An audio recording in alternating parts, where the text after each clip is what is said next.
Livro do Jogador, Parte 1, Criando Personagens. Capítulo 5, Equipamento. Episódio 47, Equipamento de Aventura.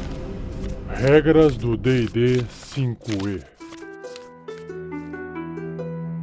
Uma produção RPG Next.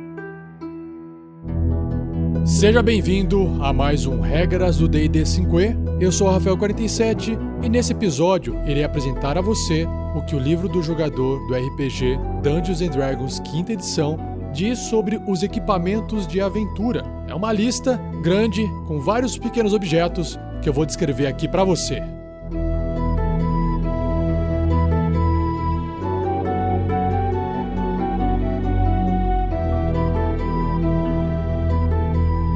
Seja você também um guerreiro ou uma guerreira do bem.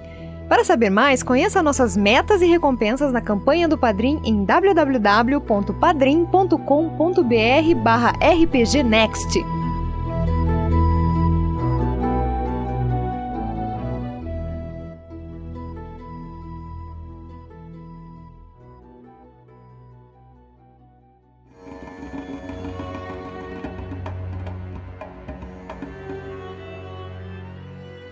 Dando continuidade então na leitura do livro do jogador, o Player's Handbook do D&D 5e, se você abrir ele na página 148, inicia a descrição dos equipamentos de aventura. E essa seção do livro foi criada para poder explicar as regras que cada um desses equipamentos tem, porque são regras especiais e precisam de explicações separadas. A lista é extensa, o livro não descreve 100% dos itens dessa lista, porque alguns itens você pode simplesmente ler e entender o que eles fazem, mas aqueles que têm algum tipo de regra específica vai estar descrito no livro. Antes de eu começar a ler um a um desses itens escritos aqui, se você avançar 2 páginas no livro, na página 150, você vai encontrar uma tabela que ocupa toda a página. Essa tabela organiza esses equipamentos de aventura em ordem alfabética e você vai observar que talvez a maioria dos itens os seus aventureiros nem irão comprar ou nem irão utilizar na aventura. Então eu quero fazer aqui algumas observações para alguns deles. Eu não vou ler todos da lista, mas eu acho interessante ressaltar o que eu considero importante, ok? O primeiro item é o ábaco. Para quem já ouviu a aventura da Mina Perdida de Phandelver, do RPG Next, vocês vão se lembrar que o Clank tinha um ábaco. Na verdade, o ábaco só foi utilizado como uma forma de alívio cômico na narrativa e não teve uma função realmente importante para ficar fazendo conta durante o jogo. O ábaco ele tem um custo de 2 moedas de ouro, para vocês terem uma noção, e pesa 2 libras, o que dá quase 1 quilo. Nessa lista vocês também vão encontrar um frasco de ácido, o fogo grego, que é o fogo do alquimista, que também tem uma função importante. Inclusive ele foi utilizado na última aventura gravada, A Casa da Morte, do Tarrasque Nabot. Quem ainda não ouviu, corre lá ouvir. Nós temos também as munições para as armas, como flechas, virotes, entre outros. Nós temos aqui um item importante que é uma antitoxina. Temos os focos arcanos, entre eles cristais, orbes, bastões, enfim, né, varinha do Harry Potter, sabe? Aqueles itens de viagem como mochila, cobertor, panelas, enfim, kit de escalada, conjuntos de roupas, pé de cabra, focos druídicos, que podem ser totens, um bastão de madeira ou até um tipo de varinha, símbolos sagrados que podem ser amuletos, emblemas, enfim. Água benta, só para vocês terem uma noção, custa 25 moedas de ouro uma água benta. Relógio solar, também custa 25 moedas de ouro. Aí nós temos as partes das lanternas, né? Tochas, lâmpadas, lanterna olho de boi, por aí vai. Por exemplo, uma lupa custa 100 moedas de ouro. Um item bem caro. Aí a gente passa por alguns papéis, outros itens como, por exemplo, veneno, que é um frasco que custa 100 moedas de ouro, um livro de magia que custa 50 moedas de ouro por causa do material, e aí tem um item aqui que é a luneta, o Spyglass, que custa 1000 moedas de ouro. Caríssimo, não? Mas pesa apenas 450 gramas, 1 libra. Enfim, a maioria das coisas que tem aqui eu acredito que um personagem sozinho não vai utilizar. Mas é claro que no meio da aventura, qualquer situação pode acontecer tanto com os personagens ou com os NPCs, que é importante o mestre ter essa tabela com esses itens para ele ter uma noção de quanto custa, de quanto pesa, e no caso de existir um item que tem uma funcionalidade, ter a explicação de como utilizar ele na sua aventura.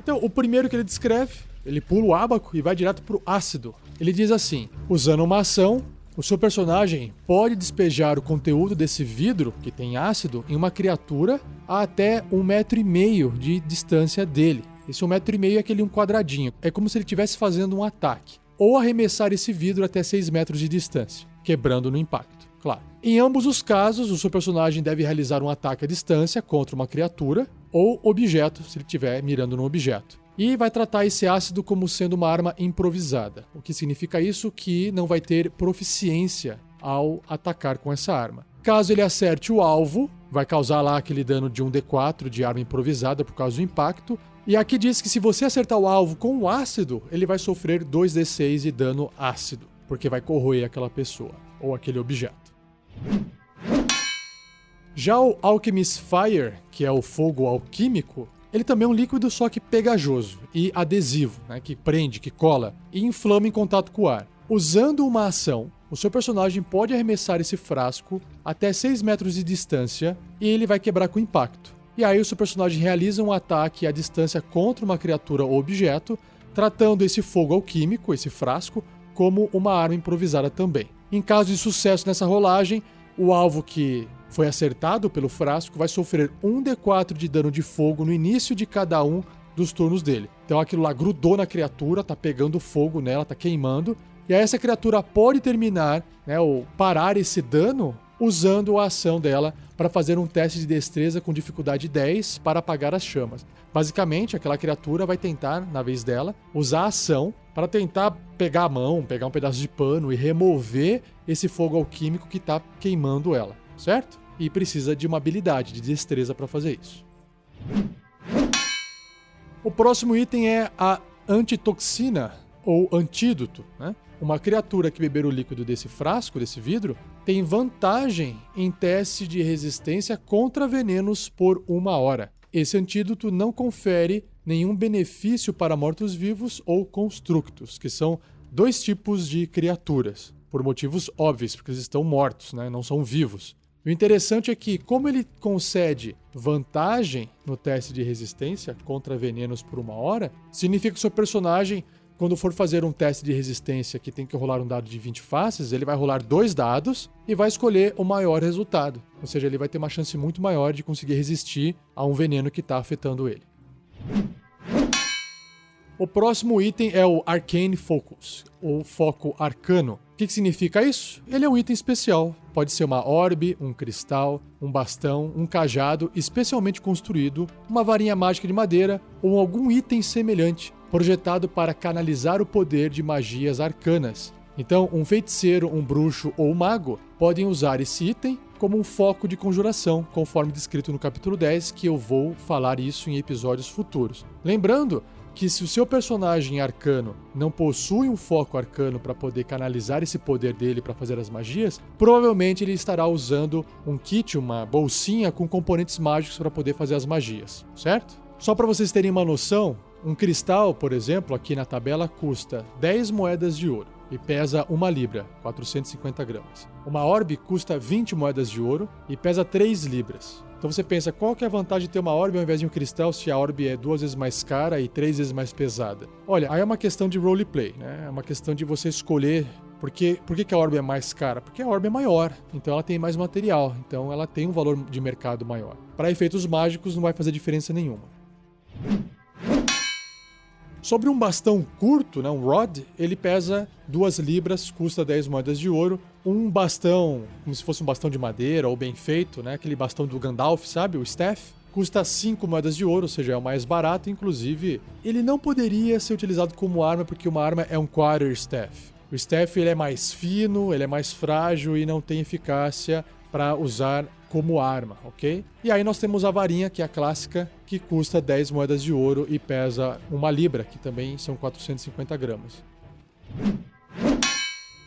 O próximo se chama Ball Bearings, que são esferas de metal. O pacotinho vem 1000 esferas. E aí o seu personagem, quando usa a ação dele, ele pode despejar essas esferas miudinhas, pequenininhas, de metal, para cobrir uma área de um quadrado de 3 metros de lado. Basicamente, vai ser 2 quadrados por 2 quadrados no mapa, ou 10 pés por 10 pés. E aí uma criatura que estiver se movendo dentro dessa área tem que ser bem sucedida em um teste de resistência de destreza com dificuldade 10 para não cair no chão. Sabe aquelas bolinhas que nos desenhos animados os personagens pisam e aí escorregam e caem? É isso aí.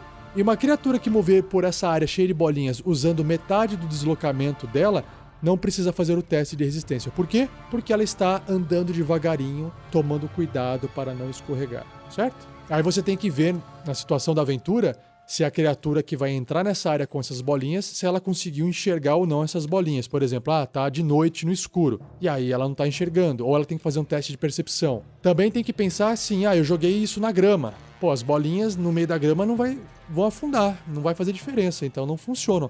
Talvez tenham que ser utilizadas apenas num piso que é resistente e liso, né? Tem que usar o bom senso.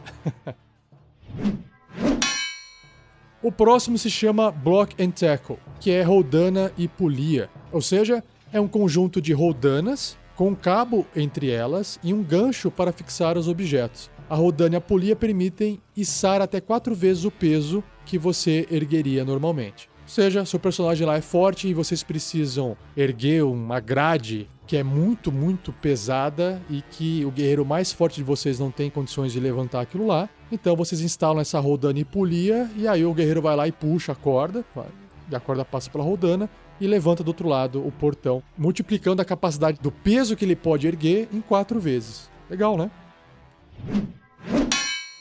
O próximo item é um livro.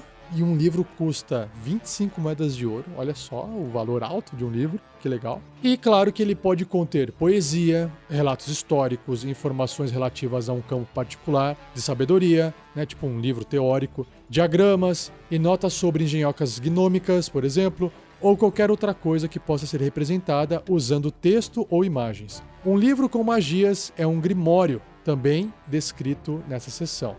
Então, sobre a parte Grimório, que é um livro de magias, eu vou falar mais pra frente.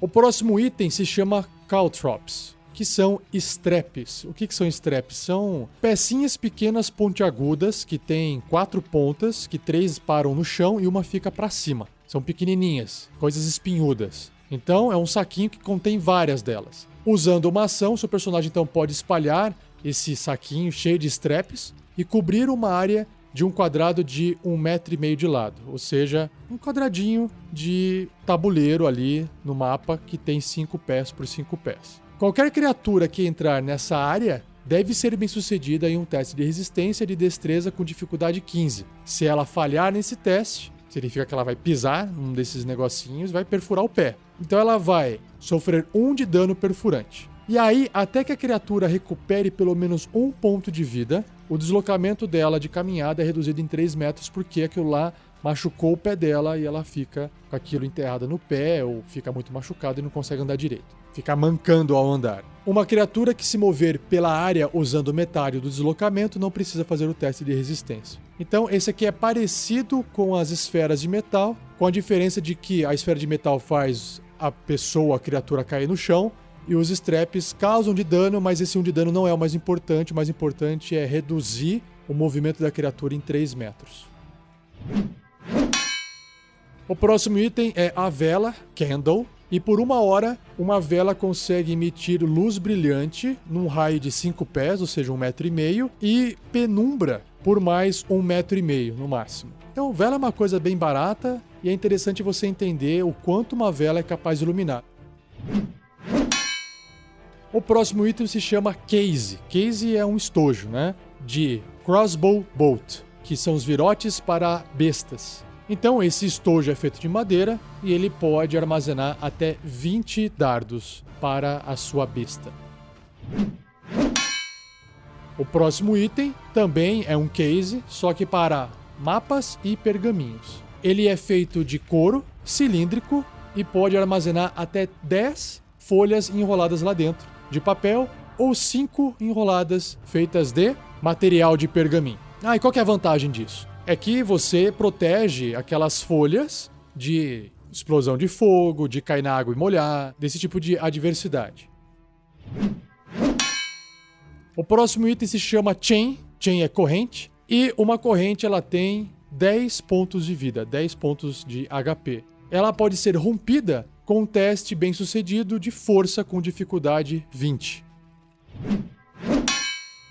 O próximo item é o Climber's Kit, ou kit de escalada. Esse kit de escalada ele inclui pitons especiais, que é como se fosse uns pregões, botas com solas pontiagudas, para que você possa pisar na parede e conseguir subir com facilidade, luvas e um cinto. O seu personagem pode usar esse kit de escalada com uma ação para ancorar-se, né? Ficar preso ali. Enquanto ele faz isso, ele não pode cair mais de 7,5 metros a partir do ponto onde se ancorou. E não pode subir mais de 7,5 metros de distância desse ponto sem desfazer a âncora. Então ele vai subindo, martela lá o piton, e aí ele passa a corda lá, prende a corda, sobe mais 7,5 metros, repete o procedimento e assim vai fazendo para poder evitar quedas de alturas mortais, como por exemplo escalar uma montanha ou até uma parede muito alta.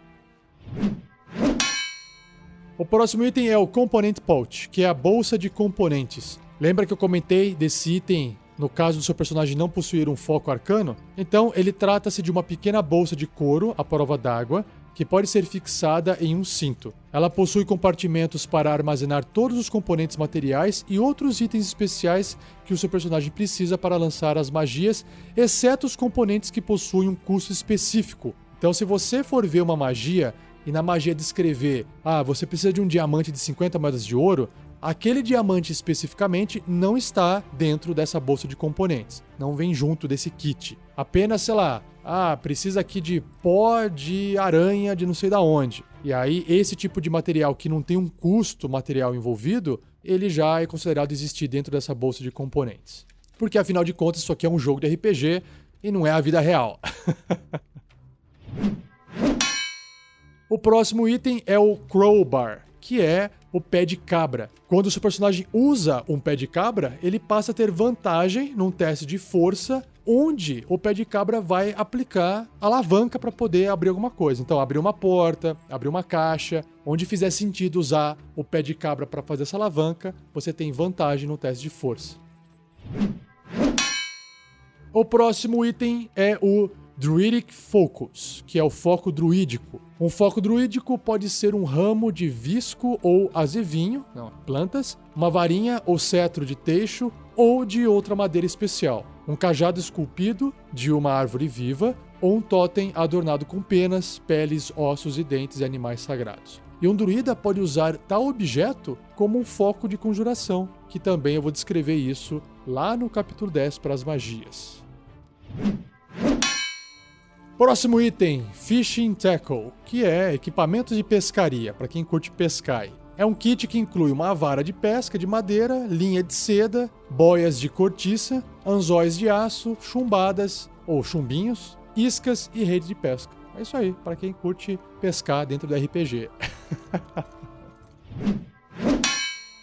O próximo item é bem importante, que é o Healer's Kit, ou kit de curandeiro, ou kit de cura, ou até kit de primeiros socorros. Ele é um kit que tem uma bolsa de couro, contendo ataduras, pomadas e talas. Esse kit possui material suficiente para 10 usos. Para quem também ouviu a aventura da Mina Perdida de Phandelver do Tarrasque na Bota, o Sandoval, personagem feiticeiro, ele vivia com um kit desse curando a galera. Então, se você quiser ver esse kit em ação, por muitas vezes, ouça essa aventura. Então, o personagem, quando usa a ação dele, ele pode gastar um uso desse kit para estabilizar uma criatura que tenha 0 pontos de vida, sem a necessidade de realizar um teste de sabedoria fazendo medicina na criatura. Assim, eu vou falar rapidinho agora, porque isso é uma regra que também eu vou explicar em episódios futuros, mas já vou falar aqui, porque quando uma criatura chega a 0 pontos de vida, ela está morrendo. E aí, a cada turno que é a vez dela, nesse estágio de estar morrendo, ela tem que fazer um teste de morte. E se ela não passa nesse teste de morte, ela continua morrendo. É como se ela estivesse entrando em choque ou perdendo muito sangue. Então, se alguém quiser estabilizar essa criatura, sei lá, estancar o sangue, ou, sei lá, bombear o coração dela para ela estabilizar, enfim, você tem que fazer um teste de medicina nela. Com esse kit, você ignora esse tipo de teste e você consegue estabilizar ela automaticamente. Próximo item é o Holy Symbol, também um item importante, que é o símbolo sagrado. Ele é a representação de uma divindade ou um panteão. Ele pode ser um amuleto com o símbolo de uma divindade, um símbolo talhado cuidadosamente ou incrustado com um emblema em um escudo. Por exemplo, você tem lá um escudo e está lá aquele símbolo preso. Ou até mesmo uma caixa pequena que guarda um fragmento de uma relíquia sagrada. Quando eu for ler sobre o apêndice B em episódios futuros, existe uma lista de símbolos que são mais comumente utilizados ou associados a muitas divindades do multiverso do D&D. Então, por exemplo, um clérigo ou um paladino, eles podem usar um símbolo sagrado como um foco de conjuração, como também vou descrever no capítulo 10, em episódios futuros. E para usar o símbolo dessa forma, o conjurador precisa segurá-lo em uma das mãos, usá-lo visivelmente ou ostentá-lo em seu escudo, ou até, sei lá, colocar no peito, sabe? Ele tem que estar exposto, tem que ser fácil das pessoas visualizarem ele. Próximo item é o Holy Water, água benta. Também, se alguém usar essa água benta com uma ação, o personagem pode espalhar o conteúdo do frasco em uma criatura em até 1,5 metro de distância dele, ou seja, um quadradinho, ou arremessar o frasco até 6 metros. E aí, esse frasco quebra com impacto, no caso do arremesso, e em qualquer um dos casos, essa água vai espalhar na criatura ou no objeto, e o seu personagem tem que realizar um teste, um ataque à distância contra uma criatura-alvo ou objeto. E trata essa água benta como uma arma improvisada, ou seja, não aplica o bônus de proficiência para realizar o ataque. E se o alvo for um corruptor, um fiend, tipo uma espécie de demônio, ou morto-vivo, ele sofre 2d6 de dano radiante. Olha só que legal, causa bastante dano nessas criaturas. E olha só que legal, um clérigo ou um paladino pode criar água benta realizando um ritual especial. O ritual leva 1 hora para ser realizado, consome 25 moedas de ouro, só que isso é equivalente a prata em pó, ou seja, você pega 25 moedas de ouro e você compra essa quantia de prata em pó, ok? E aí exige que você gaste um espaço de magia de nível 1. Só que olha só que interessante, se você for ver na tabela, a água benta custa 25 moedas de ouro. E você também vai ter que gastar a mesma quantia de moedas de ouro para poder fazer água benta. Só que você tem que encontrar prata em pó para fazer isso e você tem que gastar um espaço de magia. Por que o jogo faz isso? Para evitar que um clérigo ou um paladino vire um fabricante de água benta e saia vendendo por aí. Porque se ele consegue fazer água benta por um custo menor e vender água benta no mercado a 25 moedas de ouro, ou seja, um custo maior, ele começa a fazer dinheiro infinito. Vocês concordam? O próximo item é uma Hunting Trap, ou armadilha de caça. Então imagina aquela armadilha de urso, sabe? Que o pessoal coloca na floresta, ou de lobo, né? Então, para poder armar essa armadilha, você tem que gastar ação. E aí ela forma um anel de aço com dentes serrilhados para cima. E se fecham quando uma criatura pisa sobre uma placa de pressão no centro. Essa armadilha ela é fixada por uma pesada corrente em um objeto fixo e imóvel, por exemplo, uma árvore ou um cravo enterrado no chão. Uma criatura que pisar na placa de pressão deve ser bem sucedida em um teste de resistência, de destreza, dificuldade 13, para poder ver se ela tem agilidade suficiente para tirar o pé. Se não, ela vai sofrer 1d4 de dano perfurante, vai bater no pé dela ali na pata, enfim, prender, e ela para de se mover, porque ela está presa à corrente que está presa à árvore ou alguma outra coisa. Daí em diante, até que essa criatura se liberte da armadilha, o movimento dela está limitado ao comprimento da corrente, que tipicamente é 1 metro de distância. Essa criatura presa pode usar a ação dela para fazer um teste de força, com dificuldade 13, para se libertar. Seja abrir assim com a mão, ou enfim, usar alguma alavanca para tentar se libertar desse item. Ou outra criatura no alcance pode fazer o teste para libertá-la. A cada fracasso no teste, causa 1 de dano perfurante à criatura presa. Por quê? Imagina que você está abrindo aquela armadilha, fazendo força, de repente você falha no teste e escapa. E aí o que ela faz? Ela volta e bate de novo no membro da criatura. E aí causa mais 1 ponto de dano perfurante. O próximo item é a lâmpada, lamp, ou lampião. Essa lâmpada, ela emite luz brilhante, em até 15 pés de raio, ou seja, 4,5 metros, e penumbra numa distância adicional de 30 pés, que são 9 metros. Uma vez que você acendeu essa lâmpada, o óleo que tem dentro do frasco dela vai queimar por 6 horas. E consome todo esse óleo, que é mais ou menos 500 ml, meio litro. O próximo item se chama Lantern Bullseye, lanterna furta-fogo. Ela lança luz brilhante ou luz plena num cone para frente. Esse cone tem 60 pés ou 18 metros de distância e penumbra por mais 18 metros. Então é bem eficiente na parte de iluminar. E uma vez que você acendeu essa lanterna, ela também vai queimar por 6 horas usando um frasco de meio litro de óleo. A outra lanterna é a Lantern Hooded, que é a lanterna coberta. Ela lança luz plena ou luz brilhante num raio de 9 metros e penumbra por mais 9 metros. Se ela for acesa, ela também vai queimar por 6 horas usando meio litro de óleo. E usando uma ação, o personagem pode abaixar a cobertura que ela tem, reduzindo a claridade para penumbra em um raio de 1,5 metro no máximo. Basicamente você tem lá um item que está iluminando, de repente você quer... Opa, pessoal, apaga a luz aí porque ninguém pode ver a gente. Aí baixa a cobertura da lanterna e aí você para de emitir aquela luz. Claro que de longe dá pra ver bem pouquinho, né? Então depende muito da narrativa que o mestre vai trazer pra aventura. O próximo item é Lock, é uma fechadura ou um cadeado. E claro que ele vem com uma chave. Sem essa chave, uma criatura proficiente com ferramentas de ladrão pode abrir a fechadura ou cadeado com sucesso em um teste de destreza com dificuldade 15. O mestre pode decidir que fechaduras melhores estão disponíveis por preços mais elevados no mercado. O que significa uma fechadura melhor? É aquele que precisa de um teste de destreza com uma dificuldade maior para poder ser aberto. Nós temos agora o Magnifying Glass. Glass é vidro, né? Vidro que aumenta, ou seja, uma lente de aumento, ou uma lupa. Essa lente permite ver pequenos objetos mais de perto. Uau!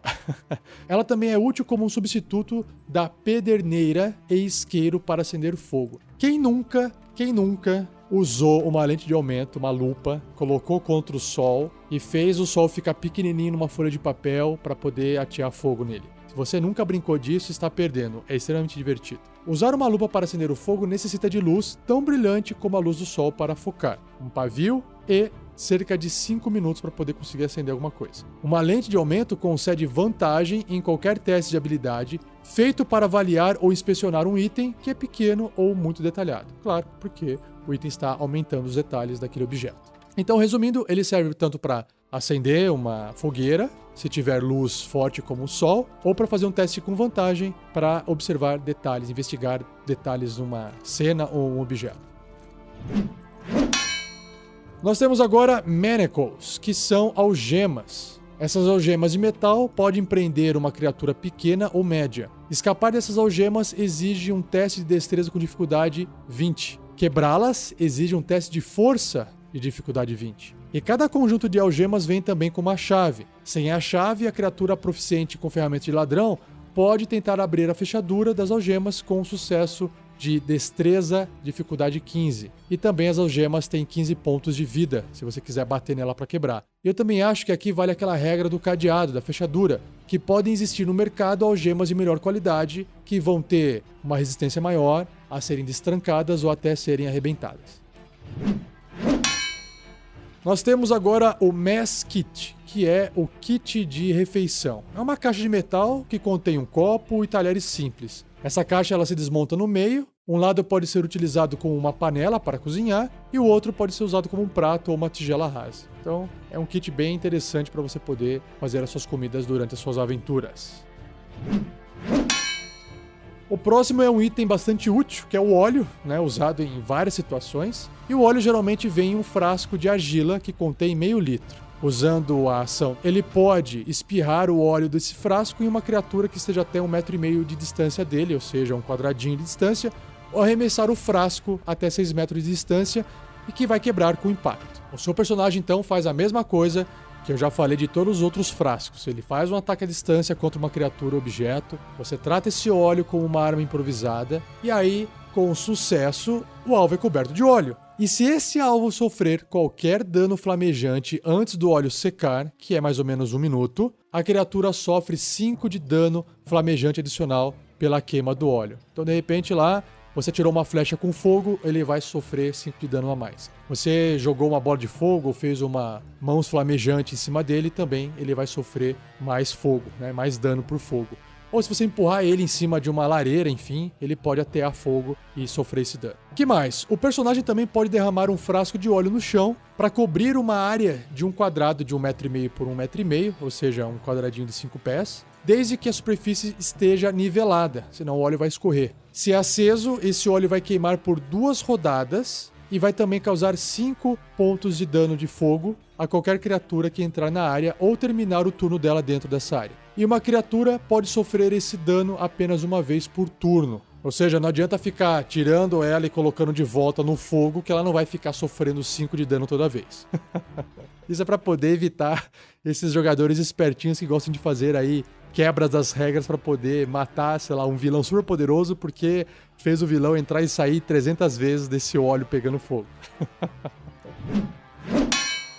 O próximo é o Poison Basic, ou veneno básico. Seu personagem pode usar o veneno contido nesse vidro para cobrir uma lâmina de uma arma cortante ou perfurante ou até 3 peças de munição, sei lá, 3 flechas. Aplicar o veneno leva uma ação. Uma criatura atingida pela arma ou munição envenenada deve obter um sucesso em um teste de resistência de constituição com dificuldade 10 ou sofrerá um D4 de dano de veneno. E uma vez aplicado, o veneno retém essa potência durante 1 minuto antes de secar. É claro que aqui eu estou falando de um veneno básico, por isso que ele causa só um dano a mais na pessoa. Tem venenos que vão trazer outros tipos de malefícios para quem tiver isso aplicado dentro dele. O próximo item é um item muito importante e é a Potion of Healing, ou Poção de Cura. E um personagem que beber esse fluido vermelho mágico, ele ganha 2d4 mais 2 pontos de vida. E tomar ou administrar essa poção gasta uma ação. Ou seja, não tem essa de vou tomar aqui uma poção e vou atacar na sequência com a minha mão principal. Você até pode atacar se você estiver segurando na sua offhand, na sua mão menos habilidosa, uma arma leve. Você usa sua ação bônus para atacar, enquanto você toma a poção com a ação principal. Agora nós temos a algibeira. É uma bolsa de pano ou de couro que pode armazenar até 20 munições de funda, que é o sling, ou 50 munições de zarabatana, entre outras coisas. Para armazenar componentes de magia, você tem que ver aquele item que eu já descrevi, que é a bolsa de componentes, certo? O próximo item se chama Quiver, que é aljava. Basicamente, é um local onde você coloca flechas dentro. E ela armazena 20 flechas para você poder disparar com o seu arco. Próximo item, Ram Portable, que é um ariete portátil. Para quem não sabe o que é um ariete, é aquela arma ou equipamento que você usa para poder derrubar uma porta. Se você vê as operações de SWAT, de polícias especiais, geralmente eles utilizam como se fosse uma espécie de um cilindro de ferro grande e pesado que bate na porta e arromba a porta. Então é um ariete portátil. No mundo medieval, acho que vocês já assistiram isso em filmes, né? Por exemplo, do Senhor dos Anéis, quando veio aquele ariete gigantesco carregado por vários orcs para derrubar o portão do castelo. Só que nesse caso eu estou falando de um portátil. Então, o seu personagem pode usar esse ariete portátil para quebrar portas, né? Arrombar as portas. Ao fazer isso, ele ganha um bônus de mais 4 no teste de força para poder abrir essa porta. E outra criatura pode ajudá-lo a usar esse ariete, o que vai conceder vantagem no teste. Então, você pode fazer o teste com vantagem, ou seja, rola 2d20 e ainda soma mais 4 no resultado final.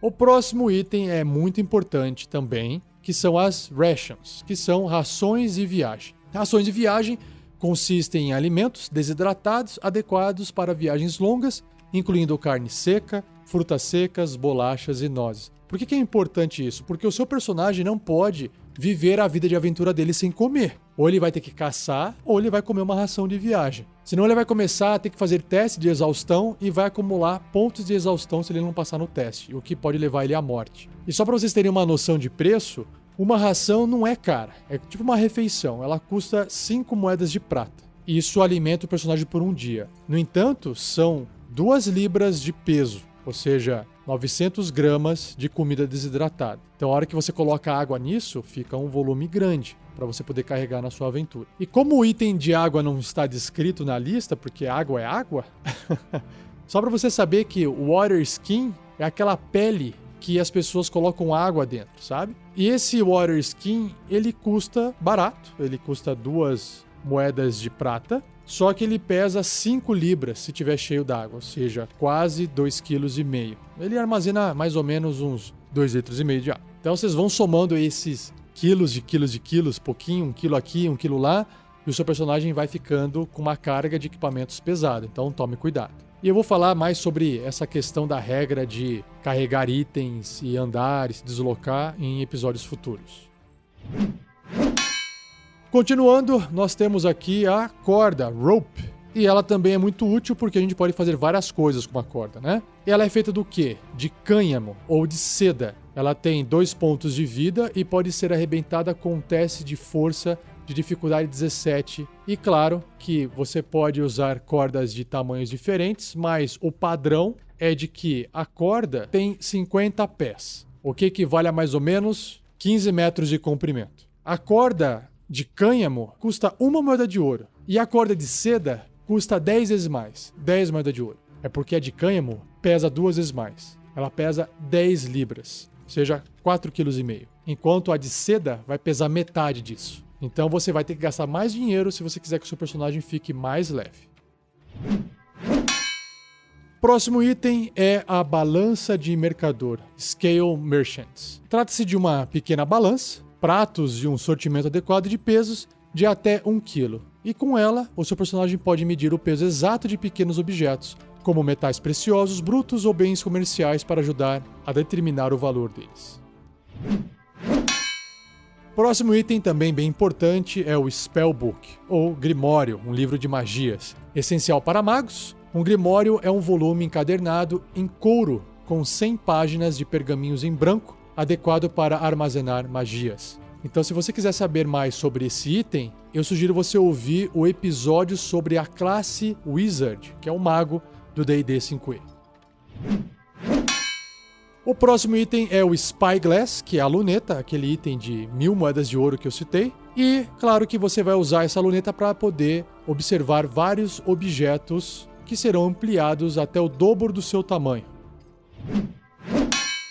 O próximo objeto é a Tent, que é uma tenda, um abrigo simples e portátil que acomoda 2 pessoas dentro. O penúltimo item se chama Tinderbox, não é a caixa do aplicativo Tinder, tá? Igual o Thiago comentou. É uma caixa de fogo, é um pequeno recipiente que detém uma pederneira, um isqueiro e um pavio. Um pano geralmente seco embebido em óleo, usado para acender uma fogueira. E usar esse kit, essa caixinha de fogo, para acender uma tocha ou qualquer outra coisa exposta a um combustível abundante, leva uma ação. E acender qualquer outro fogo leva 1 minuto. Então, basicamente, é um item que você precisa para poder acender as coisas. E por fim, o último item é Torch, que é a tocha. A tocha ela queima por 1 hora, ela vai fornecer luz brilhante ou luz plena em até 20 pés de distância, que equivale a 6 metros, e penumbra por mais 20 pés ou 6 metros. E se o seu personagem resolver usar a tocha para fazer um ataque corpo a corpo contra uma criatura, e essa tocha estiver acesa, ela vai causar um dano de fogo a mais. Lembrando que nesse caso também a tocha é uma arma improvisada.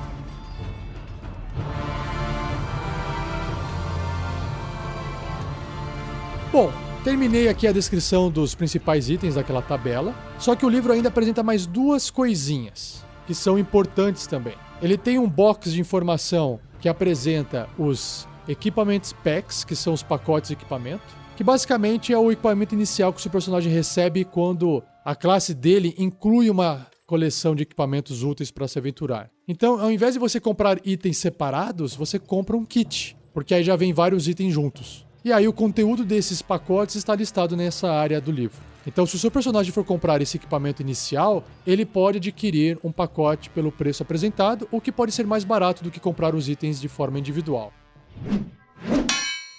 O primeiro é o Burglar's Pack, que é o pacote do assaltante.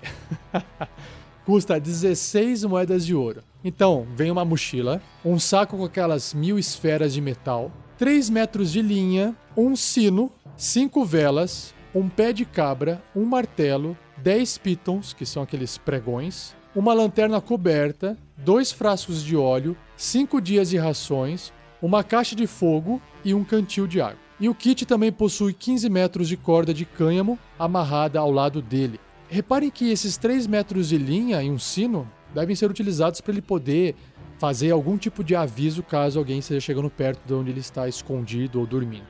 E a lanterna coberta também sugere que ele quer andar por aí e passar o mais desapercebido possível, porque se trata de um pacote de assaltante.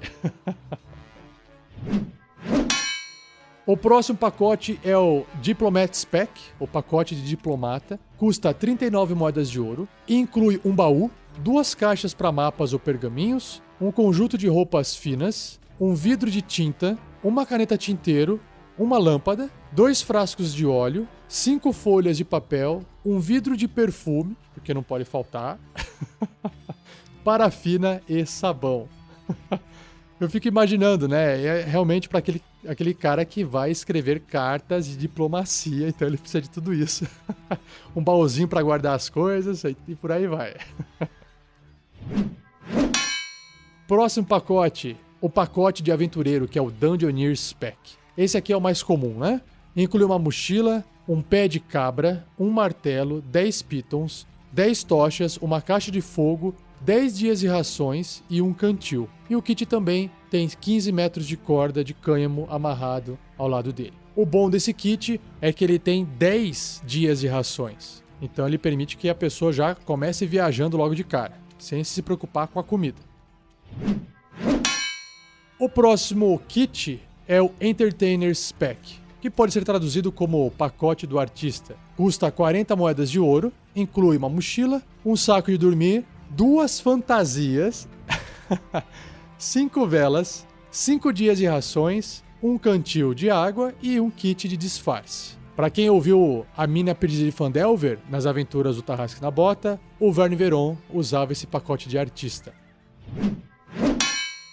O próximo pacote é o Explorer's Pack, o pacote de explorador. É o mais barato entre todos eles, custa 10 moedas de ouro, inclui uma mochila, um saco de dormir, um kit de refeição, uma caixa de fogo, 10 tochas, 10 dias de rações e um cantil. E o kit também tem 15 metros de corda de cânhamo amarrado ao lado dele. Então, se vocês compararem, ele tem pouca diferença com o kit de aventureiro, certo? Próximo é o Priest's Pack, ou pacote do sacerdote, que custa 19 moedas de ouro. Inclui uma mochila, um cobertor, 10 velas, uma caixa de fogo, uma caixa de esmolas, 2 blocos de incenso, um incensário, vestes, 2 dias de rações e um cantil. E por fim, o último é o Scholar's Pack, que custa 40 moedas de ouro, que pode ser traduzido como o pacote do estudioso. Inclui uma mochila, um livro de estudo, claro, um livro de tinta, uma caneta tinteiro para poder fazer anotações, 10 folhas de pergaminho, um saquinho de areia e uma pequena faca. Agora eu fico pensando, para que serve um saquinho de areia e uma pequena faca? Quem souber me explicar para que serve esse saquinho de areia, deixe um comentário no post desse episódio. E a faca também. E para finalizar esse episódio, tem mais um cantinho, mais um box de informação, que é só uma curiosidade, né? Que fala sobre a capacidade dos recipientes que tem desses itens que eu descrevi. Então, por exemplo, um backpack, que é uma mochila, ela tem uma capacidade para armazenar um pé cúbico, ou seja, um pé por um pé por um pé, mais ou menos 30 por 30 por 30, que são 30 centímetros cúbicos. E suportam 30 pounds, ou 30 libras, de equipamento, que equivale mais ou menos a quase 15 quilos de equipamento. Então não adianta você querer carregar trocentas coisas dentro da sua mochila, igual um jogo de RPG virtual. Um barril tem a capacidade de 40 galões de líquido.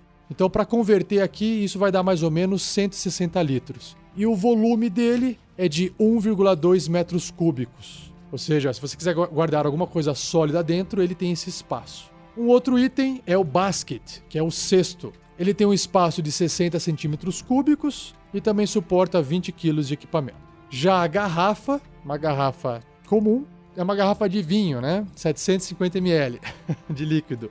O balde permite você colocar 12 litros e suporta 15 centímetros cúbicos de materiais sólidos. O baú permite armazenar 3,5 metros cúbicos e suporta 150 quilos de equipamentos dentro dele. Uma caneca, por exemplo, meio litro. Uma jarra, uns 5 litros de líquido. Uma panela de ferro, também mais ou menos de 4 a 5 litros. Já a algibeira do seu personagem, se ele tiver uma, tem espaço para 15 centímetros cúbicos e suporta até 3 quilos de equipamentos. Já um saco é o dobro dessa capacidade, são 30 centímetros cúbicos e permite muito mais peso, 13 quilos de equipamento. Um frasco, né, de uma poção, por exemplo, ou um frasco para colocar ácido, por exemplo, 120 ml. E por fim, o seu cantil de água, o water skin, uns 2 litros de água. Lembrando que, no caso de uma mochila, você pode prender itens como um saco de dormir e um rolo de corda ao lado de fora dela. Ufa! E assim eu termino esse episódio.